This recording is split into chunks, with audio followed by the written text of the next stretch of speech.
This man is breaking out of prison. He pulled a thin thread out of his teeth. He actually pulled a small packet of something out of his intestines. It contained a small tube of gasoline and a match. At the same time, the two felons in the single cell pulled a steel pin from their palms and quickly unlocked their handcuffs. Cyrus gives Pinball a look. Pinball sees it and squeezes the gasoline on the neighbor. Then he lit a match and threw it at him.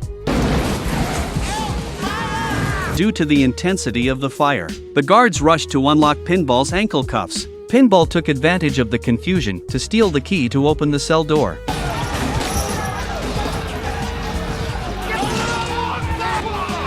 After a fight, Cyrus grabbed the co-pilot's gun and threatened him to report that everything was fine on the ground. All the guards are then tied up. The prisoners are released. Cyrus succeeds in taking control of the air prison. Welcome to Con Air.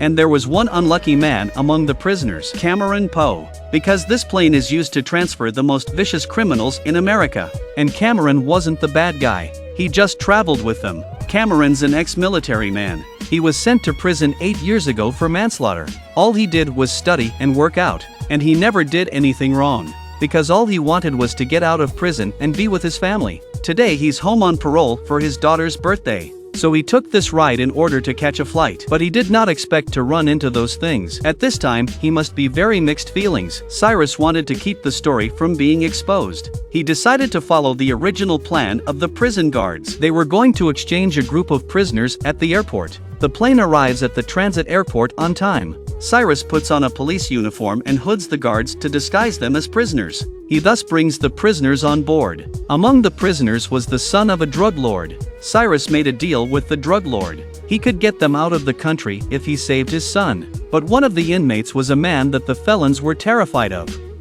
What the fuck is that? This is a prisoner that scares the guards. He was gagged and tied to his limbs. Don't look at his small stature. He had killed 37 people. He was known as the Butcher. But as soon as he was put on the plane, the guards released him, and he knew that the prisoners were pretending to be guards. The prisoner had already taken control of the airplane. The guards at the airport finally realized that the prisoners were all guards. They immediately turned around and went after them, but it was already too late. The police soon tracked the GPS of the plane. They sent helicopter gunships to blow up the plane, but the highly intelligent prisoners had already removed the GPS and placed it on a tourist plane while the plane was in transit. Until the helicopter gunship caught up with the source of the signal, they knew they had been fooled. On the other side, the prisoners on the plane were celebrating their freedom. And Cameron, one of the few good guys on the plane, he's looking for a chance to stop their escape plan. Just then, the dashboard shows that the plane's wheels aren't retracting. Nathan asks Cameron to come down with him to check it out. They found a body here. Turns out Pinball missed the plane when he went to put in the GPS. He had to hold on to the tire, and he got stuck to death. Cameron knew this was an opportunity, so he wrote the agent's name and the plane's upcoming destination on the body's clothes. Then he threw him off the plane. The body crashed into a car. When the police got word of this, they sent officers to the landing site as soon as possible. The prisoner's plane arrived at the airport at the same time, but the plane fell into the sand because of the operation. What's more unlucky is that they did not see the drug lord to meet their plane but saw the police coming from afar. So Cyrus decided to implement Plan B. It was a 100-ton plane. There were 14 prisoners pulling it. Suddenly one of the prisoners threw down the rope and ran towards the distant warehouse. This man is the son of the drug lord. It turns out that the drug lord had already hidden the plane, but he only wanted to catch his son. He didn't care about the death of the others. Soon the drug lord's son boarded a private plane to escape alone. But in the middle of the flight, a detective came out. He saw that the plane was about to take off, so he jumped on the crane and used the lever to manipulate the crane arm to jam the plane. The plane was snapped off. It crashed head-on into a nearby gas station. Gasoline was spilled all over the place. At that moment, Cyrus heard the noise and came over. He saw the scene and realized that he had been played by the drug lord. The drug lord's son pleaded with him, but Cyrus didn't care. He sent him to hell with a cigarette butt.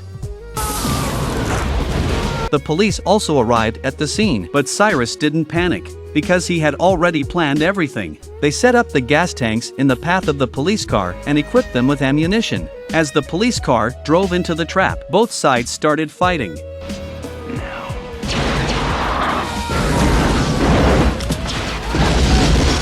While Cameron was busy looking for syringes because his best friend is a diabetic.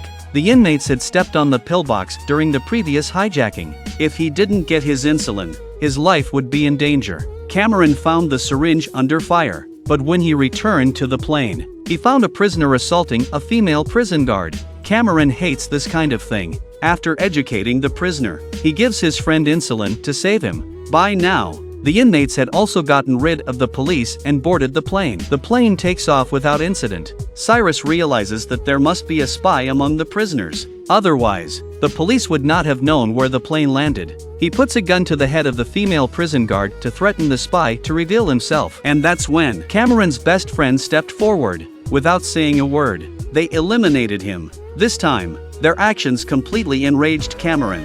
The evil spirit in him started to come back. He rushed up and hit them. Even when he was shot, he wouldn't stop. He made it all the way to the cockpit and took control of the plane, but the plane was now running low on fuel. They had to make an emergency landing in Las Vegas. The plane crashes across the road. It sparks and flashes of lightning all the way to a casino where it finally comes to a stop. The police arrived on the scene and surrounded the plane. The prisoners in the plane were arrested one by one, but at that moment, Cameron noticed that Cyrus had taken advantage of the chaos to take the fire truck. He was about to escape. Cameron and the detective rush after him on their motorcycles. Cameron jumped on the fire truck and fought with Cyrus. He ends up handcuffing Cyrus to the ladder, sending him up into the air and slamming him into the overpass. He ended up on the conveyor belt. His head was given to the pile driver. At the end of the film, Cameron meets the daughter he's never seen before. The family hugs each other tightly. The film is called Con Air. It is a masterpiece of Nicolas Cage at his peak. You can subscribe and leave comments if you have any ideas. Thanks for watching. See you next time.